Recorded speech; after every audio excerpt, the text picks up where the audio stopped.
السلام عليكم. والله وحشني، وانا عارف ان انتوا زعلانين عشان انا ما بسجلش فيديوهات، ولكن كان عندي امتحانات، ظروف طارئة اكتر من ظروف رشا. عاملين ايه؟ يا رب تكونوا كويسين وفي احسن حال. النهارده بقى انا جاي اعلمكم ازاي تعملوا عيش صح. شفت ناس كتير بتعلم على اليوتيوب ازاي يعملوا عيش، ولكن اللي يعني احنا عايزين نعمل عيش بس نبتديه صح. انا مش هطلع على طول من الرح، لا، لازم تعرفوا العجين كل حاجة. فانا قلت النهاردة هعمل لكم فيديو عجين بس، وهحط حتة صغيرة خالص رح، عشان بس تعرفوا ان العيش ما شاء الله كان حلو. تمام، هنصلي على النبي كده ونخش في قلب الفيديو بقى. بصوا بقى، احنا اول حاجة هنا عندنا دقيق بلدي ودقيق ابيض. الدقيق الابيض ده او الدقيق الزيرو او دقيق اللي هو الاكياس، عشان خاطر الناس اللي متابعاني برا مصر. ده دقيق بنحط منه، لو مفيش دقيق بلدي ما نحطوش. طب احنا بنحط دقيق بلدي ليه اصلا؟ بص، هو ليه كذا ميزه. اول ميزه ان هي سنه على الرسول صلى الله عليه وسلم. الرسول ما كانش بياكل عيش ابيض، لا، كان بياكل عيش دقيق الحبه الكامله، فهمتوا؟ فدي سنه. تاني حاجه هي صحيه. الدقيق الغامق او الدقيق اللي فيه نسبه رده هو صحي عن الدقيق الابيض. ايه تاني؟ تالت حاجه بيسهل معانا الرح، ويبقى يعني بيبقى سهل كده في الريحة. رابع حاجة بيبقى طري، غير العيش اللي بيبقى دقيق أبيض بس. تمام. خامس حاجة بصراحة هو بيوفر معانا في الفلوس، إن ده الكيلو من الدقيق الأبيض ده ب23 جنيه عندنا دلوقتي، والدقيق اللي هو البلدي الكيلو ب8 جنيه. فبيوفر جامد يعني. فعشان كده احنا بنستخدمه، وعشان خاطر الخمس مميزات دول. فاللي ما عندوش دقيق بلدي ومش عايز يحط دقيق بلدي ما يحطش، بس يخلي باله ان العجين العيش هينشف معاه بسرعة. تمام. نصلي على النبي بقى. انا هنا نخلت الدقيق بتاعي اللي هو الابيض بس، او الابيض وبلدي، او اي حاجه، اي دقيق ما عندنا. تمام، هحط عليه ملح. قد ايه ملح؟ للكيلو نص معلقه صغيره سكر ونص معلقه صغيره ملح. تمام. احنا ممكن نخليها معلقه صغيره ملح عادي، مش لازم نص معلقه. تمام. وكيسان خميره. طيب على قد ايه الكيلو؟ الكيلو هياخد كيس، يعني الكيس معانا هياخد من اول كيلو لغايه 2 كيلو، ومن اول 2 كيلو لغاية 4 كيلو بناخد كيسين خميرة. فهمتوني ازاي؟ انا حبيت ان انا اعلمكم من الاول كده العجين، عشان خاطر هو اساس. لو عجننا صح ودفينا العجين صح والعجين خمر صح، هتلاقي نفسنا الخطوة اللي بعد كده هتلاقوها سهلة. دي كانت قصدي ان انا اعمل لكم فيديو عجين بس. تمام. انا هنا بقى، بص بقى العجين اللي انا عامل ازاي. بقى غامق، بس مش غامق غامق قوي يعني. فهمتوا ازاي؟ المية بقى، سيبكم من اي حد يقول لكم المية تفقع لون العيش، لا، مالكوش دعوه بالكلام ده كله. انا هو جاي لكم من المستقبل واقول لكم مش هتفرق معانا، احنا لسه بنتعلم، مش هتفرق معانا المواضيع دي كلها. اهم خطوة ان احنا يبقى العجين على حسب ما احنا سقعانين ندفي العجين. يعني المية، احنا الجو عندنا ساقعة، احنا هندفي العجين، هندفي المية قوي. تمام. الجو عندنا ساقعة بس مقبول، هندفي المية حاجة بسيطة. الجو عندنا حر اللي هو في الصيف، مش هندفي المية خالص. تمام. ده ممكن كمان نحط على المية بتاعت الحنفية مية من التلاجة، عشان لو طلع ساقعة المية نازلة من الحنفية سخنة قوي.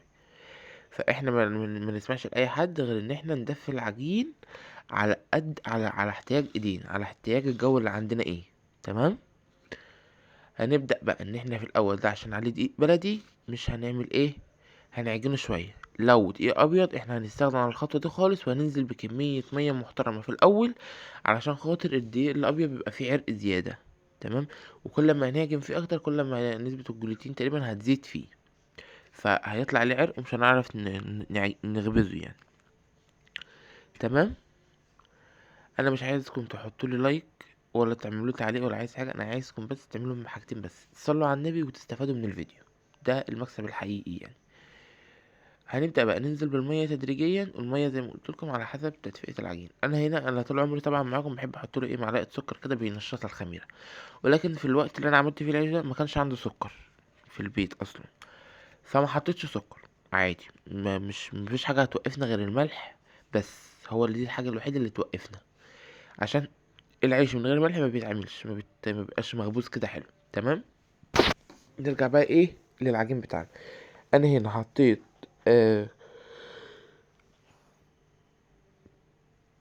معلش انا اسف، انا هنا حطيت الميه بالتدريج، وكل شويه كل ما اتوه الميه احط ميه تاني. المفروض يتغرز شويه، بس انا عشان ما اطولش عليكم ما غرزتوش ايه قوي. تمام.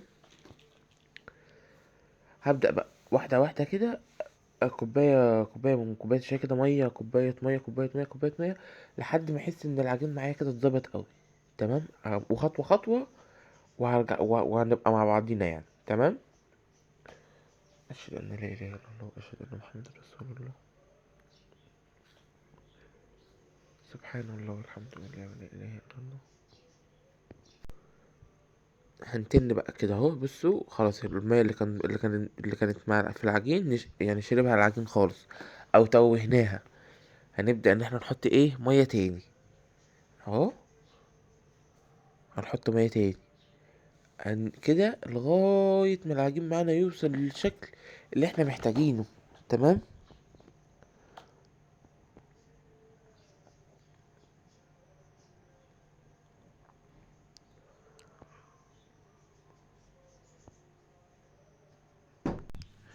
هنبدأ بقى براحتنا كده واحدة واحدة اهو. اهم حاجة واحنا بنعجن العجين يعني نبقى بسرعة، عشان خاطر المية ما تبردش في قلب العجين، فبرضه يرجع العجين يبرد مننا. تمام. برضو دي خطوة مهمة جدا، ان احنا نبقى بسرعة بسرعة بسرعة كده، علشان خاطر المية ما تبردش مننا. ماشي.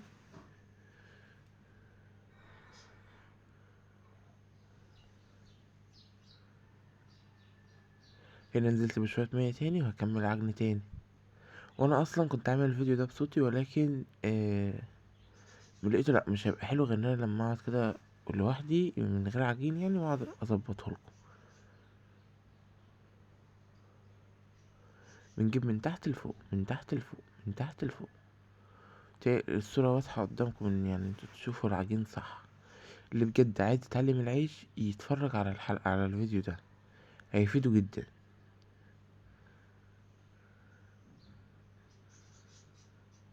شايفين بقى العجين ما شاء الله مش مكلكع معانا ولا اي حاجة. تمام. هنبدأ بقى ان احنا ايه هنا بقول لكم ده كده ايه للمبتدئين القوام. بصوا اكنه اهو بقرص اهو.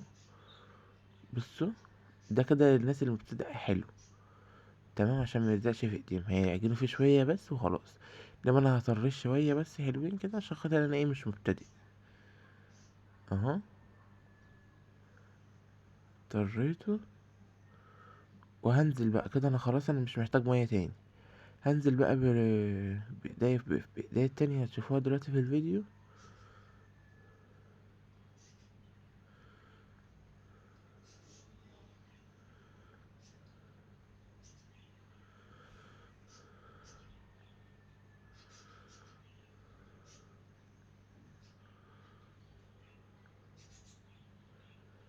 لسه انا قلت ادوه المية الاول عشان خاطر لما اجي احط ايديا التانية ما تبقاش ايه. انا هبدأ بقى ان انا دلوقتي ايه بعمل ايه بقى دلوقتي. ها. بلت العجينة تقريبا. بعجن العجين بس بقى من خلاص كده. ده بعجنه عشان خاطر يزيدوا عرق. تمام. عشان خاطر لما نيجي نعجنه ما يبقاش سايح مننا. نيجي نريحه يعني وكده ما يبقاش سايح مننا. تمام. اهو. هحط له شوية مية كمان.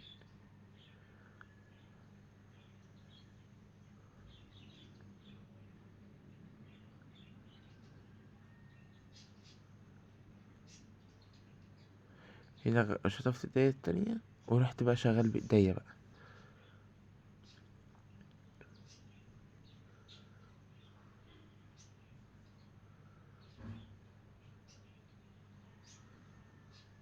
اه ما شاء الله.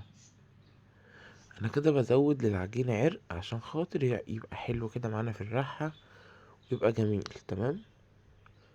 الخطوة اللي احنا بنحط يعني بندخل ايدينا كده ونطلعها بهوا دي، عشان خاطر بيقولوا اعتقادات ان هو كده عشان الرغيف يقب يعني.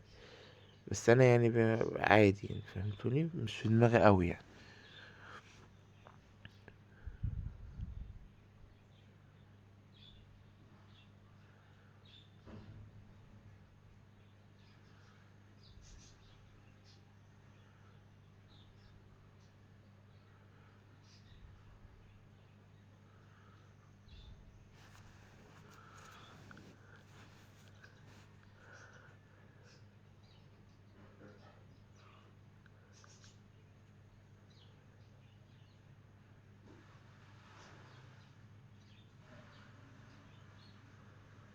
هو لازم الدقيق اللي هو بيبقى غامق شوية ده، او دقيق الحبة الكاملة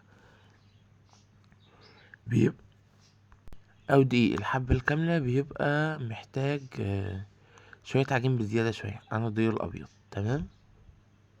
ولكن زي ما قلت لكم يعني هو بيبقى فيه مميزات اكتر من عيوب يعني. هو تقريبا العيب هما عيبين، ان هو بياخد عجين كتير، وان هو بيبقى لونه غامق شويه. بص بقى ما شاء الله بعد شويه عجين الى بعد ما عجناها شويه كتار، بص بقى عامل ازاي، كان ليه قوام جميل كده، تمام. هنا بقى جينا يعني قربت اخلص الفيديو. معلش انا اسف. بصوا انا هنا بجيب الحروف، انا بس هنا يعني مش بعلمكم في الفيديو ده. فيديو جاي ان شاء الله باذن الله هعلمكم الرح، وهعلمكم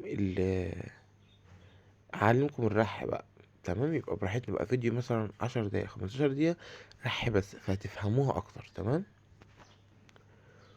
واهم حاجة تكونوا فهمتوا الخطوة اللي فاتت اللي هي العجين. قبل ما توصلوا للخطوة دي لازم يبقى العجين مظبوط. بس لو العجين مظبوط بتلاقوا اكننا بنشكل ورقة، مش عجين وبيلزق في المطارح ولا اي حاجة خالص، تمام. براحتنا خالص بقى نعمله بالطريقة دي، الطريقة التانية براحتنا.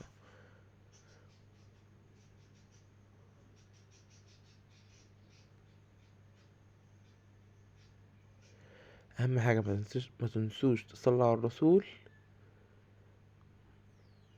بس، وتشتركوا في القناة لو محدش اشترك وخلاص.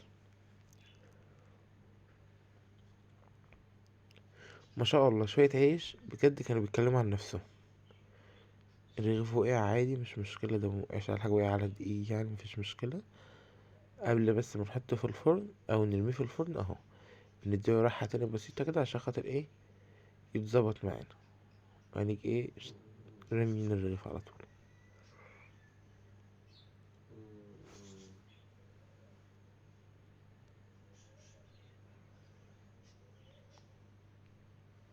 هوريكم رغيف تاني، يلا.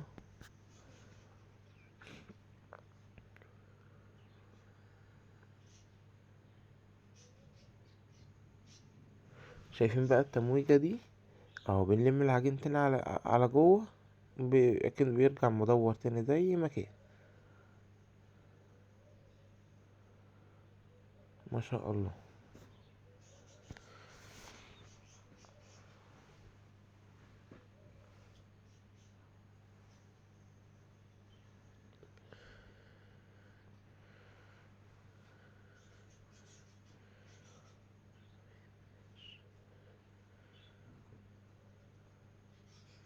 شايفين الرغيف، الله اكبر، طلع وقب وحلو ازاي، ما شاء الله.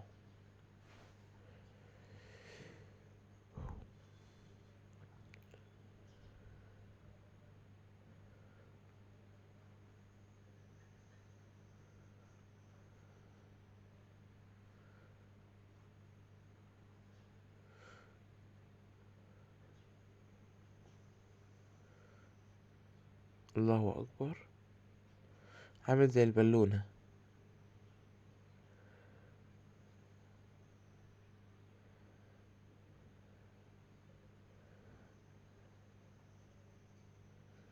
حاجة كده فاخر من الاخر.